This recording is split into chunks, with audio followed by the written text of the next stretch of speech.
গতকাল শবে বরাত অনুষ্ঠান ছিল। সেই অনুষ্ঠানে সবাই ব্যস্ত ছিল। সন্ধ্যাবেলায় মোমবাতি দেখে তারপরে অনেকেই নামাজ পড়তে যায়। তার মধ্যেই অঘটন ঘটে গেল নদিয়ার চাকদহ থানার চাঁদুরিয়া ১ নম্বর গ্রাম পঞ্চায়েতের অধীন বলিদা পাড়ায়। অগ্নিদগ্ধ হলো প্রায় ৭৯ বছরের এক বৃদ্ধা ডারিয়া বিবি মণ্ডল। চিৎকারের আওয়াজ শুনে ছুটে আসেন এলাকার মানুষ। মায়ের আগুন নেভাতে ব্যস্ত তার ছেলে নিয়ামত মণ্ডল। ঘটনাটি ঘটেছে আনুমানিক রাত্রি ৮:৩০ নাগাদ। ততক্ষণে প্রায় ৮০% শরীর দগ্ধ হয়ে যায়। এলাকার মানুষ সঙ্গে সঙ্গে তাকে আশঙ্কাজনক অবস্থায় কল্যাণী জেএনএম হাসপাতালে নিয়ে যান। সহবরাতের রাত ছিল। আমরা সকল গ্রামবাসী সহবরাতের আমাদের কবর জিয়ারত হচ্ছিল নামাজের পরে।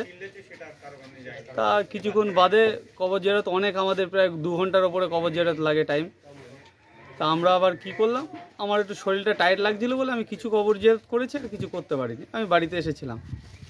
তা বাড়ির লোকজনের সঙ্গে গল্পগুজব করছি, এমন টাইমে আমার বাবু চিল্লে উঠিয়েছে। আমার ছেলে, আমার বাইক এই খবরটা শুনতে পাই যে আগুন ধরে গেছে। তখন আমি আবার ছুটে আমরা বাড়ি থেকে বেরিয়ে এসে দেখি বীভৎস ভয়ানক কাণ্ডক একটা আগুন ধরে গেছে না গায়ে।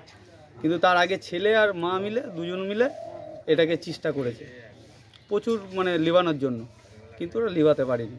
তারপরে আমি আবার ঢুকলাম, এসে কম্বল ফম্বল দিয়ে আমরা চাপা দিয়ে সেই জিনিসটা লিভিয়ে সঙ্গে সঙ্গে কল্যাণী জেএনএম হসপিটালে ভর্তি করানো হলো। সেখানে পেশেন্টকে বললো যে 90% বাঁচার চান্স নেই। বলার পরে ওখান থেকে কল্যাণী জেএনএম থেকে আমাদেরকে ট্রান্সফার করলো। আমরা কলকাতা নীলরতনে আমরা ভর্তি করেছি। আমাদেরকে 12টার সময় ওখানে রাতে ভর্তি করানো হয়েছে। ভর্তি করানোর পরে ডাক্তার এসছে তখন 1:30 বাজে রাতে। দেখার পরে ডাক্তার ওখানে গিয়েও সেম কথা যে পেশেন্ট 6 থেকে 7 দিনের মধ্যে এক্সপায়ারি করতে পারে।